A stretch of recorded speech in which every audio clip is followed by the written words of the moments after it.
Alright, April 21. So today we'll start in Joshua chapter 22, verse 21 through chapter 23, verse 16.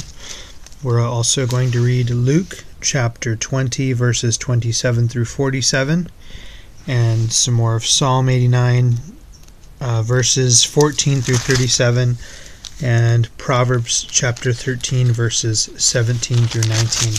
Starting today in Joshua 22, Verse 21. Then the people of Reuben, Gad, and the half-tribe of Manasseh answered the heads of the clan of Israel, "The Lord, the mighty one, is God. The Lord, the mighty one, is God. He knows the truth, and may Israel know it too. We have not built the altar in treacherous rebellion against the Lord. If we have done so, do not spare our lives this day. If we have built an altar for ourselves to turn away from the Lord, or to offer burnt offerings or grain offerings, or peace offerings, may the Lord himself punish us. The truth is, we have built this altar because we fear that in the future your descendants will say to ours, 'What right do you have to worship the Lord, the God of Israel?' The Lord has placed the Jordan River as a barrier between our people and you, people of Reuben and Gad. You have no claim to the Lord. So your descendants may prevent our descendants from worshiping the Lord." So we decided to build the altar not for burnt offerings or sacrifices, but as a memorial. It will remind our descendants and your descendants that we too have the right to worship the Lord at his sanctuary with our burnt offerings, sacrifices, and peace offerings. Then your descendants will not be able to say to ours, "You have no claim to the Lord." If they say this, our descendants can reply, "Look at this copy of the Lord's altar that our ancestors made. It is not for burnt offerings or sacrifices. It is a reminder of the relationship both of us have with the Lord. Far be it from us to rebel against the Lord or turn away from him by building our own altar for burnt offerings, grain offerings, or sacrifices. Only the altar of the Lord our God may stand in front of the tabernacle. Only the altar of the Lord our God that stands in front of the tabernacle may be used for that purpose." When Phinehas the priest and the leaders of the community, the heads of Israel, heard this from the tribe of Reuben, Gad, and the half-tribe of Manasseh, they were satisfied. Phinehas, son of Eleazar the priest, replied to them, "Today we know the Lord is among us, because you have not committed this treachery against the Lord as we thought. Instead, you have rescued Israel from being destroyed by the hand of the Lord." Then Phinehas, son of Eleazar the priest, and the other leaders left the tribes of Reuben and Gad and Gilead, and returned to the land of Canaan to tell the Israelites what had happened. And all the Israelites were satisfied and praised God, and spoke no more of war against Reuben and Gad. The people of Reuben and Gad named the altar Witness, for they said, "It is a witness between us and them that the Lord is our God too." The years passed, and the Lord had given the people of Israel rest from all their enemies. Joshua, who is now very old, called together all the elders, leaders, and officers of Israel. He said to them, "I am now a very old man. You have seen everything the Lord your God has done for you during my lifetime. The Lord your God has fought for you against your enemies. I have allotted to you as your homeland all the land of the nations yet unconquered, as well as the land of those we have already conquered, from the Jordan River to the Mediterranean Sea in the west. This land will be yours, for the Lord your God will himself drive out all the people living there now. You will take possession of their land, just as the Lord your God promised. So be very careful to follow everything Moses wrote in the book of instruction. Do not deviate from it, turning either to the right or to the left. Make sure you do not associate with the other people still remaining in the land. Do not even mention the names of their gods, much less swear by them or serve them or worship them. Rather, cling tightly to the Lord your God as you have done until now. For the Lord has driven out great and powerful nations for you, and no one has yet been able to defeat you. Each one of you will be able to put to flight 1,000 of the enemy, for the Lord your God fights for you, just as he has promised. So be very careful to love the Lord your God. But if you turn away from him and cling to the customs of the survivors of these nations remaining among you, and if you intermarry with them, then know for certain that the Lord your God will no longer drive them out from your land. Instead, they will be a snare and a trap to you, a whip for your backs, and thorny brambles in your eyes, and you will vanish from this good land the Lord your God has given you. Soon I will die, going the way of everything on earth. Deep in your hearts you know that every promise of the Lord your God has come true. Not a single one has failed. But as surely as the Lord your God has given you the good things he promised, he will also bring disaster on you if you disobey him. He will completely destroy you from this good land he has given you.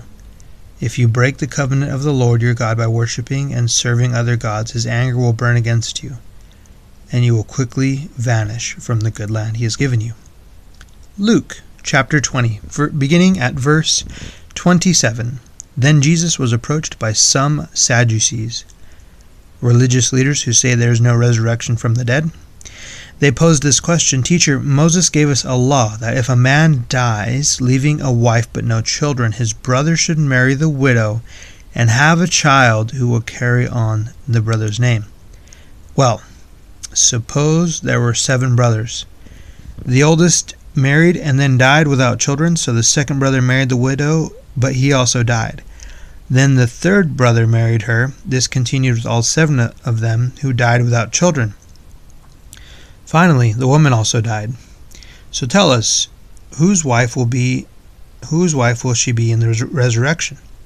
For all 7 were married to her." Jesus replied, "Marriage is for people here on earth. But in the age to come, those worthy of being raised from the dead will neither marry nor be given in marriage, and they will never die again. In this respect, they will be like angels. They are children of God and children of the resurrection. But now, as to whether the dead will be raised, even Moses proved this when he spoke about the burning bush. Long after Abraham, Isaac, and Jacob had died, he referred to the Lord as the God of Abraham, the God of Isaac, and the God of Jacob. So he is the God of the living, not the dead, for they are all alive to him." "Well said, teacher," remarked some of the teachers of religious law who were standing there, and then no one dared to ask him any more questions. Then Jesus presented them with a question. "Why is it," he asked, "that the Messiah is said to be the son of David? For David himself wrote in the book of Psalms, 'The Lord said to my Lord, sit in the place of honor at my right hand until I humble your enemies, making them a footstool under your feet.' Since David called the Messiah Lord, how can the Messiah be his son?" Then, with the crowd listening, he turned to his disciples and said, "Beware of these teachers of religious law, for they like to parade around in flowing robes and love to receive respectful greetings as they walk in the marketplaces, and how they love the seats of honor in the synagogues and head table at banquets. Yet they shamelessly cheat widows out of their property and pretend to be pious by making long prayers in public. Because of this, they will be severely punished." Psalm 89, beginning in verse 14. "Righteousness and justice are the foundation of your throne. Unfailing love and truth walk before you as attendants. Happy are those who hear the joyful call to worship, for they will walk in the light of your presence, Lord. They rejoice all day long in your wonderful reputation. They exult in your righteousness. You are their glorious strength. It pleases you to make us strong. Yes, our protection comes from the Lord, and he, the Holy One of Israel, has given us our King. Long ago you spoke in a vision to your faithful people. You said, 'I have raised up a warrior. I have selected him from among the common people to be king. I have found my servant David. I have anointed him with my holy oil. I will steady him with my hand. With my powerful arm I will make him strong. His enemies will not defeat him, nor will the wicked overpower him. I will beat down his adversaries before him and destroy those who hate him. My faithfulness and unfailing love will be with him, and by my authority he will grow in power. I will extend his rule over the sea, his dominion over the rivers, and he will call out to me, 'You are my Father, my God, and the rock of my salvation.' I will make him my firstborn son, the mightiest king on earth. I will love him and be kind to him forever. My covenant with him will never end. I will preserve an heir for him. His throne will be as endless as the days of heaven. But if his descendants forsake my instructions and fail to obey my regulations, if they do not obey my decrees and fail to keep my commands, then I will punish their sin with the rod and their disobedience with beating. But I will never stop loving him, nor fail to keep my promise to him. No, I will not break my covenant. I will not take back a single word I said. I have sworn an oath to David, and in my holiness I cannot lie.